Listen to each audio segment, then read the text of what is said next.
This basic hip stability sequence can be done on the floor, on the bed, as well as standing.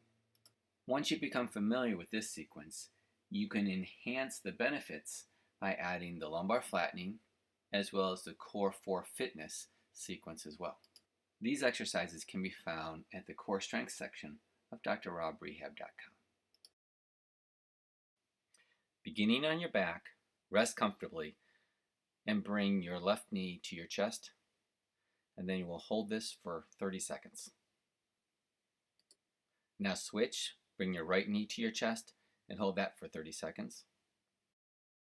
Now we begin to stretch the lower back by bringing the left leg up, and then we will bend it over to the right. You can put your left foot behind your knee, or you can put it in front of your knee, or you can reach your foot outward across the floor as shown in the insert.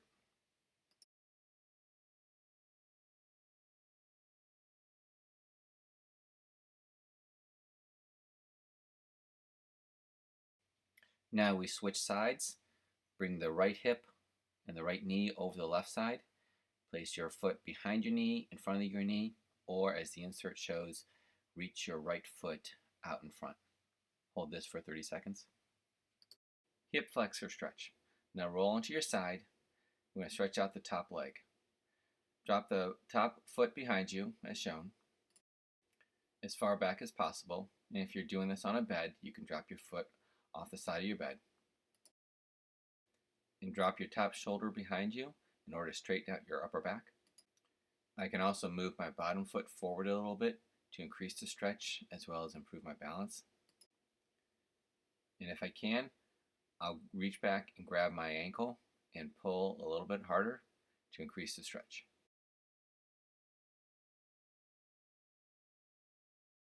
Now we move into hip abductor strengthening, which is strengthening the muscles on the outside of your hip.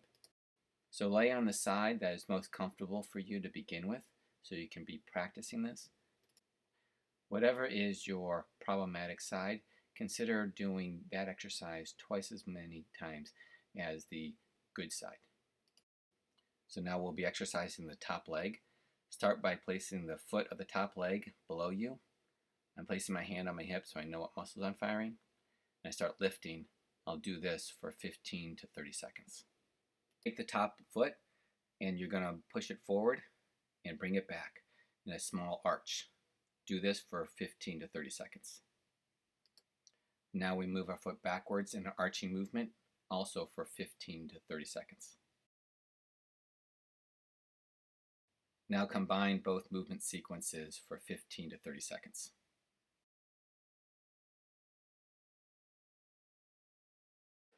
Using exercise bands for hip strengthening. The type of band you use, as well as the amount of tension in each band, is dependent upon which one you buy and where you buy it. Each color has a different level of resistance, so you have to experiment with which one is best for you to start. Yellow tends to be some of the lightest, whereas black seems to be one of the strongest. They need to provide enough resistance to give you a challenge, but not so much that cause excessive pain or you can't even do the exercise. I've seen these at dollar stores, at sporting goods stores, as well as you can buy them online. You can also get advice from a certified fitness trainer as well as a physical therapist. Now take the exercise band and wrap it around your knees. A more challenging situation is wrapping it around your ankles that you see in the upper corner. The lower it is on your leg, the more challenging it will be to strengthening up your hips. Here I've placed the bottom portion of the band just above my knee. Now we do deliberate steps, deliberate controlled steps with the resistance band. There has to be enough tension to give it a challenge. And I lift my foot off the floor and then step forward, step to the middle, sometimes swing backwards. After several repetitions of this movement, say 5 to 10, then you switch to the other side and repeat.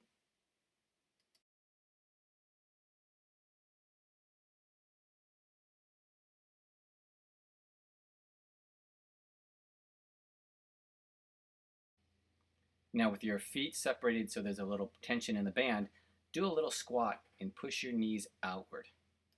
Just bend your knees outward as shown. To be a bit more challenging, See the squat in the upper right hand corner. This does help teach how to do a good squat. Now we start doing side steps. Keeping tension on the band, we sidestep to the left, then we sidestep to the right. Keep going back and forth for at least 30 seconds. Next, we transition to monster walks. Keeping tension on the band while taking giant steps forward and backwards. And do this for at least 30 seconds.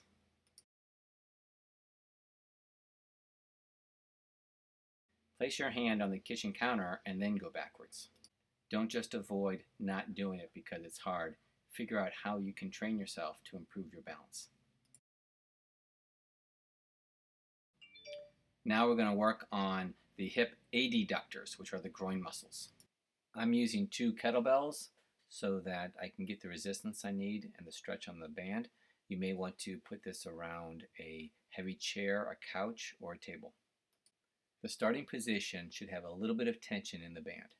Then you swing your foot so that it comes in front of the standing foot, and then you swing it behind your standing foot. After 5 or 10 repetitions, you switch. You can increase the challenge by the next set of exercises with a focus on keeping the foot with a TheraBand off the floor a little bit longer than the previous sequence.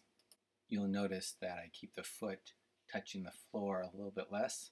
I'll have it touch in an arch, trying to bring my foot with a TheraBand just barely touching the ground as I rotate back and forth.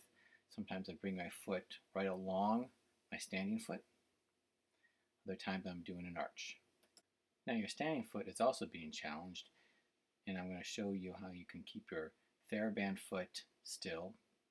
Keep it just barely off the floor and right next to the standing foot. Now you can twist your hips over the standing foot, and this is going to work the deep internal and external rotator cuff muscles of your hip.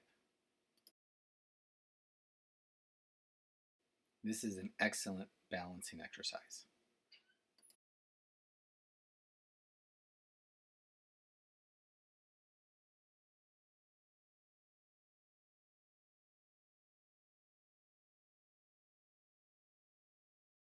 Remember, you can pause the video and you can spend more time on each exercise before moving on to the next one.